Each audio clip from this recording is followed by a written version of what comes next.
하나님께서 우리에게 주시는 말씀 로마서 15장 1절부터 6절 말씀입니다. 저부터 한 절씩 교독하겠습니다. 믿음이 약한 우리는 마땅히 믿음이 약한 자의 약점을 담당하고 자기를 기쁘게 하지 아니할 것이라. 우리 각 사람이 이웃을 기쁘게 하되 선을 이루고 덕을 세우도록 할지니라. 그리스도께서도 자기를 기쁘게 하지 아니하셨나니 기록된 바 주를 비방하는 자들의 비방이 내게 미쳤나이다 함과 같으니라. 전에 기록된 바는 위하여 기록된 것이니 우리로 하여금 인내로 또는 성경의 위로로 소망을 가지게 함이니라.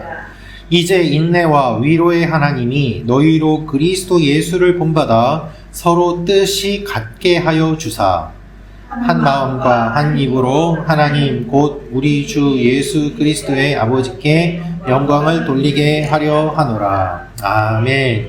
성경을 가져오신 분은 성경을 들어주시고 성경이 없으신 분은 오른손을 들고 한번 고백하면 좋겠습니다. 이 성경은 하나님이 나에게 주신 말씀입니다.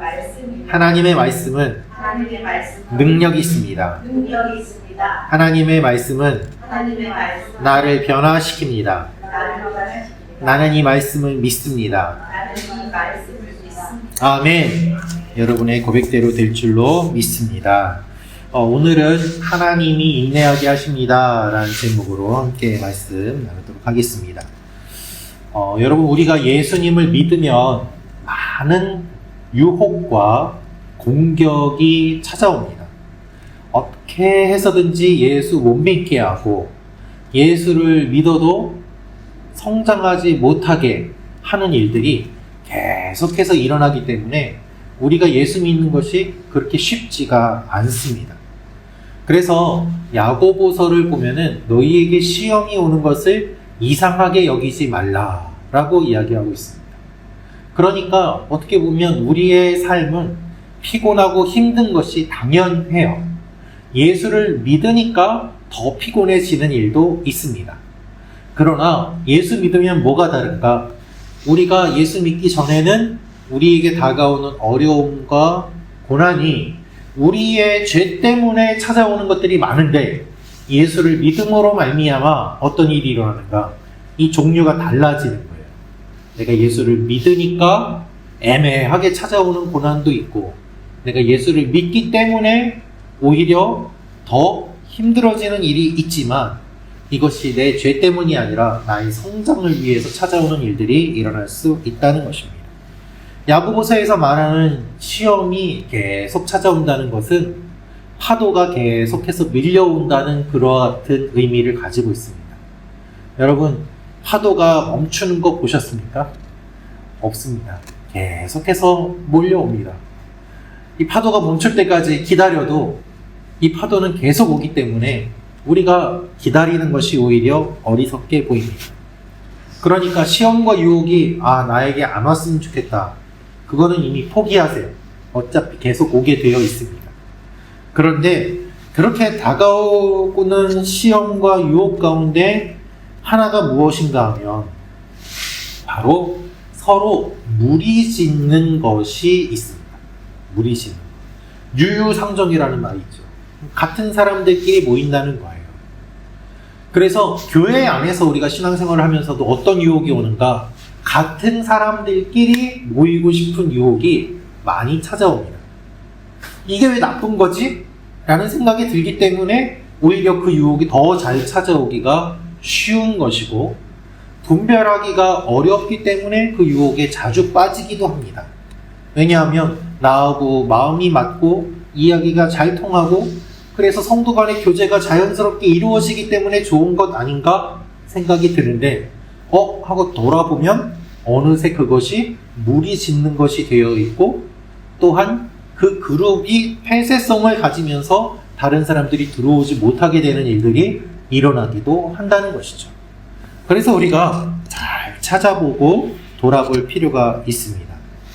자석이 철을 끌어당기듯이 우리가 모임에 참석하다 보면 어느 모임이든지 간에 나하고 맞는 사람이 있고 친해지는 사람이 있고 그러다 보면 자석에 철이 붙는 것처럼 가까이 지내게 되고 그러면 더 친하게 되는 것이죠. 그렇게 한두 명이 모이다가 무리가 생기게 되고 그 무리가 몰려다니게 됩니다.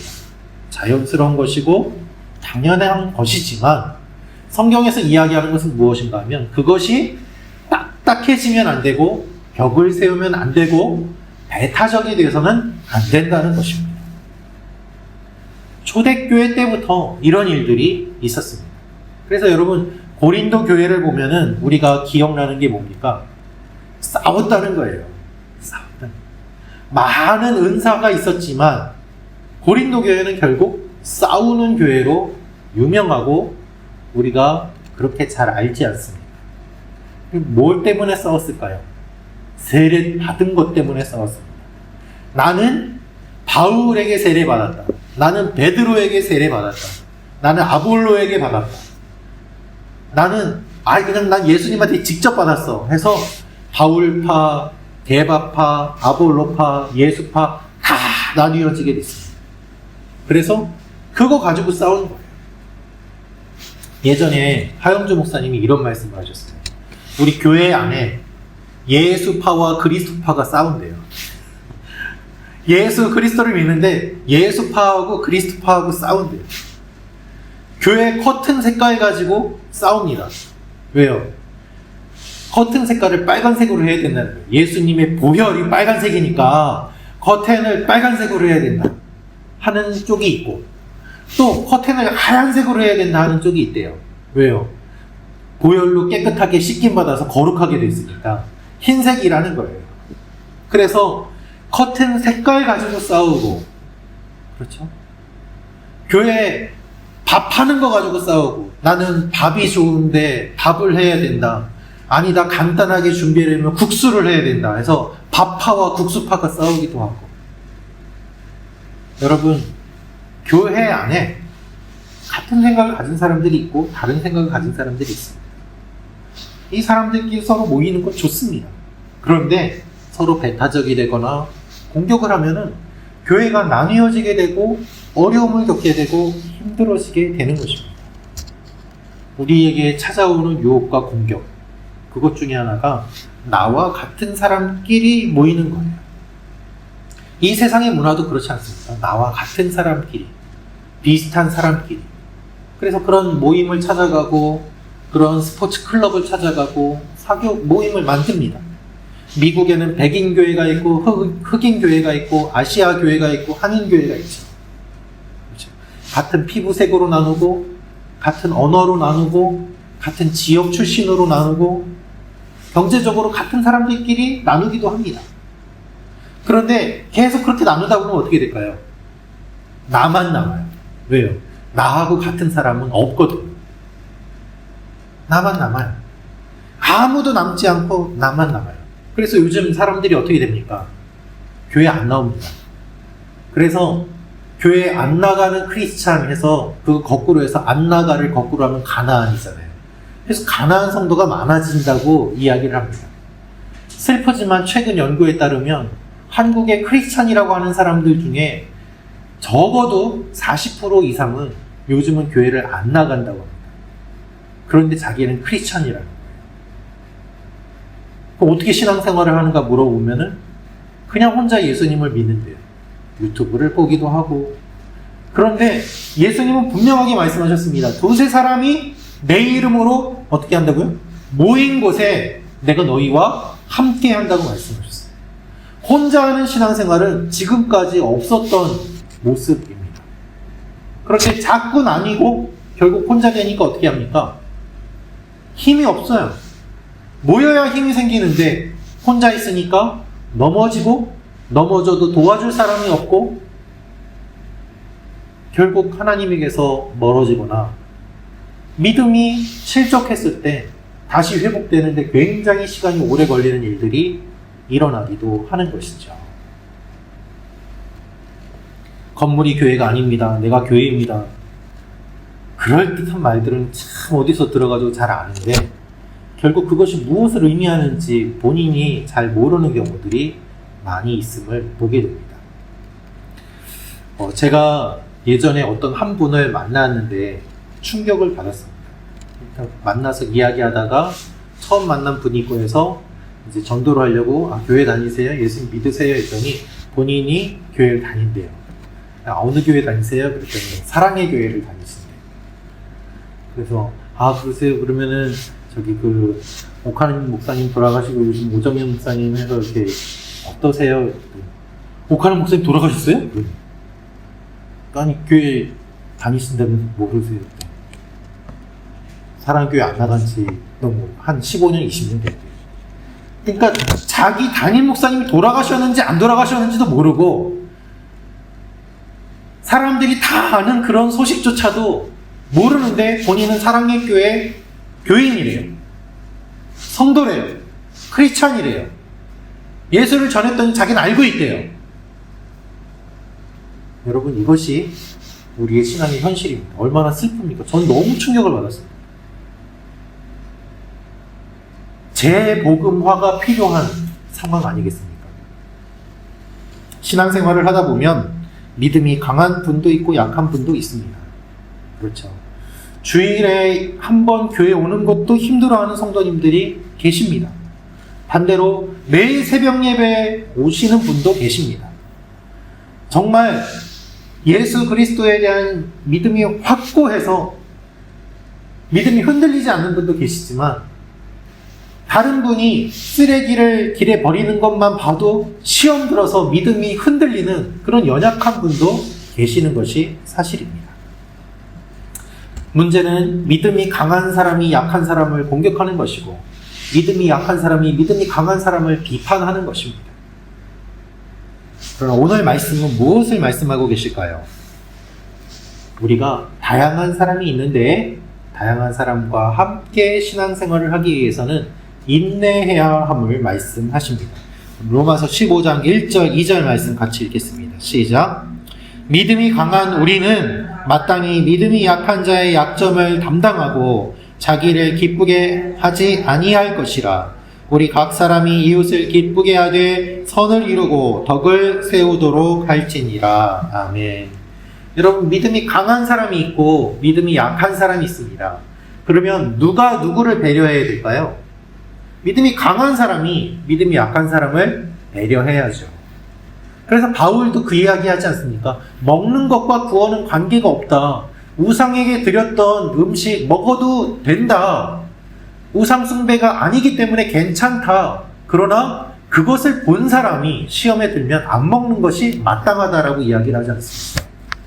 믿음이 강한 사람이 믿음이 약한 사람을 배려해야 합니다. 그것이 성경적인 원리입니다. 그리고 무엇이라고 말씀하시는가 하면 2절에 보면 우리 각 사람이 이웃을 기쁘게 하되 선을 이루고 덕을 세우라고 이야기합니다.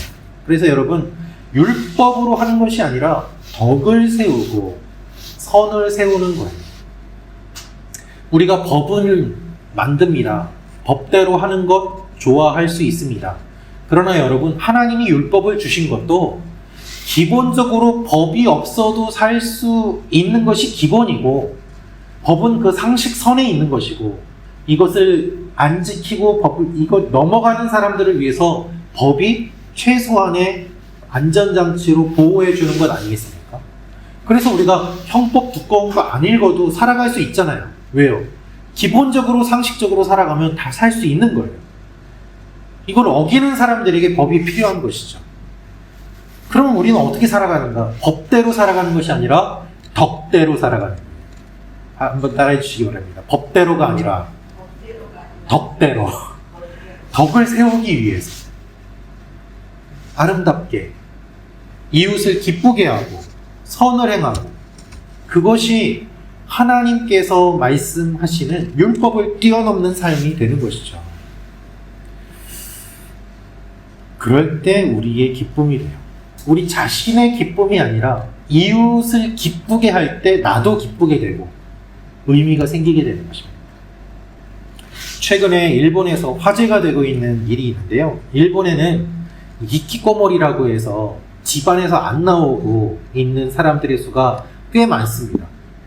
그런데 이 히키코모리인 사람들이 예를 들면 학교 다니면서 이제 이지메를 당하거나 집단 괴롭힘을 당해서 학교 등교 거부를 하면서 집에 틀어박혀 있는 사람들이 나이가 지나면서 어떻게 되는가 하면 부모님과 같이 늙어가서 이제 40, 50대도 히키코모리들이 있어요. 60대도 있습니다. 부모님의 연금과 이런 걸로 그냥 근근히 살아가는 거예요. 같이. 그런데 이 히키코모리가 많이 있는데 그들을 위해서 동네에서 일자리를 만들어주는 운동을 하기 시작했습니다. 예를 들면 이런 것입니다. 동네에 카페가 있는데요. 이 카페에서 이 히키코모리인 사람하고 연결이 돼서 이 사람이 나와서 일을 하면 이제 급여를 주는 거죠. 그런데 출근 시간도 없어요. 퇴근 시간도 없어요. 하루에 일을 얼마 해야 된다는 것도 없어요. 그래서 기자가 기사를 쓴 걸 보니까 기자가 카페에 앉아 있는데 한 사람이 와서 출근 카드에 도장을 찍고 한 10분 정도 있다가 다시 퇴근 도장 찍고 가더래요. 그러면 그날의 급여는 뭐 400원, 500원 뭐 이렇게 치는 거예요. 10분 계산을 해가지고. 왜 이렇게 할까요? 이렇게 함으로 말미암아 집안에서 나오지 않던 사람들이 한 번 밖으로 나오게 되는 동기가 부여가 되고 그렇게 자기도 뭔가 해야겠다는 의욕을 제공해 줄 수 있고 자기가 직장에 속해 있다는 소속감을 가지게 되고 여러 유익들을 보게 되면서 이 가족들도 좋아하고 이 일 시키는 쪽에서는 급여를 조금 주면서도 보람찬 일을 할 수 있고 서로 다 좋은 결과를 가져오기 때문에 이와 같은 운동이 확산 중이라는 기사를 본 적이 있습니다. 여러분, 주인이 일 시키려고 자기 좋게 하고 자기를 기쁘게 하려고 직원을 쓰는 것이 아니라 타인을 기쁘게 하려고 조금 희생함으로 말미암아 다 같이 즐거워지는 일이 일어나는 것이죠. 여러분, 강한 사람이 약한 사람을 배려합니다. 교회는 더 그래야 되지 않겠습니까? 작은 봉사도 힘들어하는 분이 있습니다. 그런 분들의 마음을 서로 헤아리는 것이 필요하겠지요. 결국 이웃을 기쁘게 하는 일이 중요합니다. 우리는 다양한 사람이 있음을 기억해야 되는 것입니다. 제가 처음 예수 믿고 나서 화가 많이 났어요. 왜 화가 났을까요? 예수 믿는데 왜 이렇게 화가 났을까요? 저는 살아계신 하나님을 만났거든요. 정말 하나님이 살아계신 거를 경험을 하고 와, 주님이 이런 분이구나, 이런 일을 하시는구나, 너무 놀랍고 뜨겁고 좋아서 그냥 주님을 위해서 뭐든지 하고 싶었어요.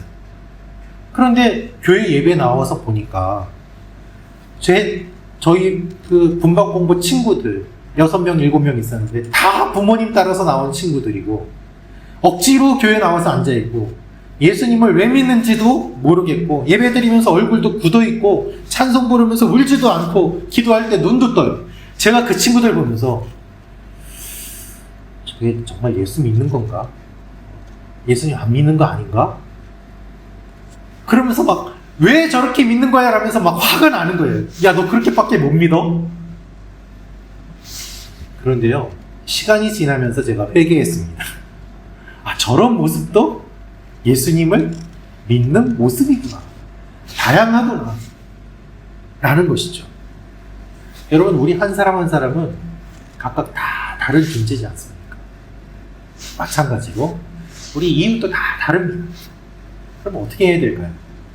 우리가 믿음이 있으면 믿음이 약한 지체를 생각하고 내가 가진 것이 있으면 갖지 못한 지체를 생각하고 각각 이웃을 기쁘게 하면서 덕을 세우는 것, 그것이 주님의 뜻임을 오늘 주님은 말씀하고 계십니다. 그런데 우리가 이웃을 기쁘게 하는 게 쉽지 않아요. 그렇잖아요. 인내가 필요합니다. 어떻게 나하고 다른 사람을 받아들입니까? 그거는 본성을 거스르는 일이잖아요. 우리 본성은 같이 있고 싶은데, 나하고 같은 사람, 편한 사람하고 있고 싶은데, 불편한 사람, 안 맞는 사람하고 내가 맞춰주면 나도 힘든데 어떻게 이렇게 할 수 있을까요? 본성을 거스르는 것이고, 본성을 거스르니까 힘들고 힘드니까 안 하고 싶습니다. 그래서 성경은 우리에게 이렇게 이야기합니다. 인내로 소망을 품으라는 것입니다. 우리 4절, 5절 말씀 같이 읽겠습니다. 시작. 무엇이든지 전에 기록된 바는 우리의 교훈을 위하여 기록된 것이니 우리로 하여금 인내로 또는 성경의 위로로 소망을 가지게 함이니라. 이제 인내와 위로의 하나님이 너희로 그리스도 예수를 본받아 서로 뜻이 같게 하여 주사. 아멘. 여러분, 우리는 어떻게 이웃을 기쁘게 해줄 수 있을까요? 못합니다. 그래서 인내가 필요합니다. 그렇다면 인내는 무엇일까요? 휘포모네라는 원어를 보니까 이런 뜻이 있습니다. 어떤 어려움 속에서도 그 자리를 지킨다. 이것이 인내예요. 어떤 어려움 속에서도 그 자리를 지킨다. 성경의 단어들을 보면 여러 의미로 쓰이는 것들이 있는데 재미있게도 이 휘포모네라는 이 말은 성경에서 한 가지 의미를 가지고 있습니다. 어떤 어려움이 있어도 그 자리를 지킨다. 내적인 강인함을 가지고 외부에서 오는 유혹이나 고난이나 스트레스를 이겨낸다는 의미입니다. 여러분, 남편이나 자녀들 한번 봐주세요. 마음에 안 드는 부분이 있잖아요. 그렇다고 해서 가족 관계를 끊습니까? 아니죠. 계속 여전히 가족이고 여전히 같이 살고 여전히 같이 지냅니다. 마찬가지입니다. 우리가 교회에서 다른 사람들을 봅니다. 나하고 이야기도 통하지 않고 성격도 다르고 저 사람은 왜 저렇게 말을 저렇게 세게 할까? 그 모습이 힘들기도 하고 저 사람은 왜 저렇게 말을 안 할까? 그 모습이 답답하기도 하고 내 마음에 안 드는 사람도 있고 성격도 다르고 괜히 미운 사람이 있습니다. 그렇지만 그 사람들도 예수 안에서 형제 자매이기 때문에 같이 믿음을 지키고 신앙생활을 하며 관계를 맺고 도와야 됨을 주님이 말씀하고 계시는 것입니다. 여러분, 얼마 전에 인터넷에서 한 가지 질문이 올라온 적이 있었습니다. 누군가가 그냥 질문을 던졌는데 아마 교회 안 다니는 사람인 것 같아요. 아동 성폭행범이 교회 다닌다고 교회 오면 교회는 그 사람 받아줘? 라는 질문이었습니다. 그럼 어떻게 생각하십니까? 찬반이 막 일어났어요. 그런데 대부분의 의견은 찬성이었습니다. 교회가 그러라고 있는 거 아니야? 라는데 크리스찬만 그런 답변을 쓴 것이 아니라 예수 안 믿는 사람들도 교회라면, 종교라면 당연히 죄 지은 사람 감옥 갔다 와서 이제 바르게 살려고 교회 나온다고 하면 받아줘야 되는 게 맞는 거 아니야? 라고 답을 그렇게 하더라고요. 그렇죠. 그렇지만 한편으로는 불편한 것이 사실이지 않습니까? 교회 와서 또 애들 나쁜 짓 하면 어떡해.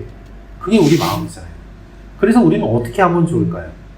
받아들이되 품되 오히려 그렇게 함으로 말미암아 그 사람이 죄를 짓지 않도록 우리가 서로 지켜보는 것이 필요하지 않을까라는 생각을 해본 적이 있습니다.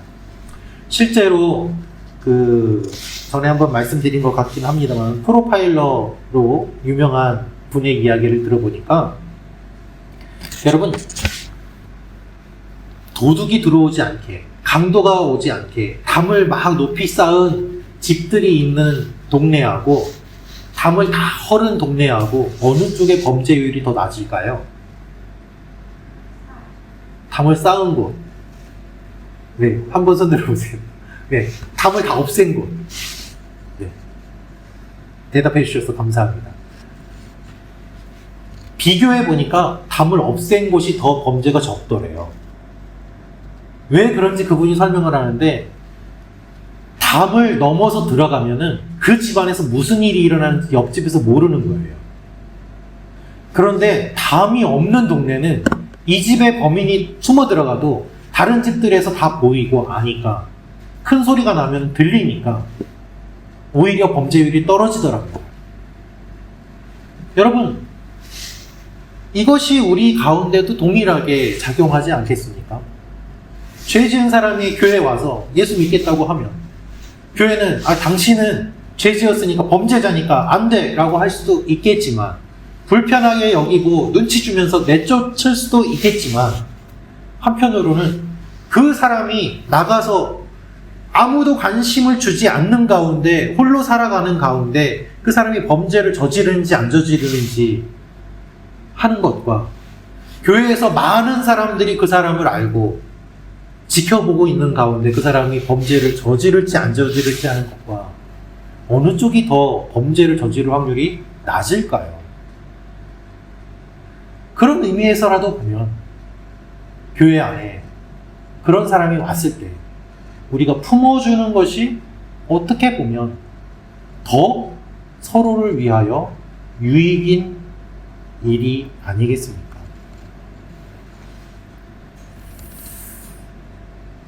여러분, 예수님께서 우리에게 오셨습니다. 공생애를 하시기 전에 30년 동안 이미 같이 사셨어요. 공생애는 3년이지만 이미 30년 동안 사셨어요. 같이 먹고 마시고 어울리고 사셨습니다. 우리의 모습을 다 보셨어요. 여러분, 같이 먹고 지내는 것, 그 자리에 있는 것, 그게 선교죠. 제가 아는 선교사님들 많이 계시는데요. 필리핀, 인도네시아, 베트남 여러 곳에 선교사로 가셔서 활동하시는 분들 이야기 들어보면 공통적인 이야기들이 있습니다. 다 한 번쯤은 배신당하셨더라고요. 현지인 사역자 열심히 사역해서 세워놨더니 교회 건축 헌금 들고 도망가기도 하고, 교회 열심히 세워가지고 기반을 닦아놨더니 한국인 선교사가 횡령했다고 무고로 막 이야기해가지고 쫓아내고 자기가 그 자리 차지하고, 그런 이야기들이 다 들으면서도 제가 놀란 거는 그분들이 선교지 떠나지 않고 계속 선교를 하고 계신다는 것입니다. 선교가 뭡니까? 선교 그렇게 거창한 거 아니에요. 그냥 그 자리에 계속 지키고 있는 것이죠. 사랑하는 성도 여러분, 그런 의미에서 여러분은 이미 홍콩 선교사이십니다. 할렐루야. 여기서 살고 이 자리를 지키고 예배 자리 지키고 계시잖아요. 예수님이 오셔서 함께 하시고 지키고 계셨잖아요. 마찬가지로 우리 가족, 우리 교회, 직장, 우리와 다른 사람, 그들과 같이 지내면서 그냥 자리에 있어주는 거예요. 그러면 어떤 일이 일어날까요? 놀라운 일이 일어납니다. 로마서 15장 6절 말씀 같이 읽겠습니다. 시작. 한 마음과 한 입으로 하나님 곧 우리 주 예수 그리스도의 아버지께 영광을 돌리게 하려 하노라. 아멘. 이렇게 같이 그 자리에 지키면서 선을 행하고 이웃을 기쁘게 하고 덕을 세우면 어떤 일이 일어나는가? 하나님께 영광을 돌리게 된다는 것입니다. 할렐루야. 여러분, 하나님께 영광 돌린다는 말은 하나님 찬양한다는 말이에요. 초대교회는 예수님을 믿었습니다. 복음을 믿었습니다. 예수 안에서 한 형제 자매임을 알았습니다. 그래서 주인도 노예도 예수 안에서는 다 한 형제 자매입니다. 로마인도 유대인도 예수 안에서 한 형제 자매입니다. 다 다른데 예수님 한 분 때문에 하나가 될 수 있는 이유를 찾고 예수님 안에서 하나가 되었습니다. 그 소식을 듣고 사람들이 예수 믿으러 교회로 나온 거예요. 저기 가면 차별이 없대. 저기 가면 노예도 주인도 한 형제 자매로 대우해 준대. 유대인도 이방인도 한 똑같은 사람으로 여겨준대. 돈과 권력의 유무 관계없이 한 사람으로 그렇게 품어준대. 그 이야기가 퍼져나가니까 사람들이 교회에 왔고 이들이 예수를 믿고 한 형제 자매가 되고 하나님께 영광을 돌리게 되었던 것입니다. 할렐루야. 여러분, 하나님은 사람을 차별하지 않습니다. 그러므로 우리도 차별하면 안 되고 다른 사람을 품고 기도해야 되지 않겠습니까? 지금도 나누고자 하는 것들이 많이 우리를 유혹하고 공격합니다. 그래서 우리는 의도적으로 이것들을 분별하고 더 서로 사랑하기에 힘쓰는 일에 매진해야 될 것입니다. 인내하며 자리를 지키며 함께 주님께 영광 돌리며 나아가는 여러분과 제가 되기를 기도합니다. 기도하겠습니다.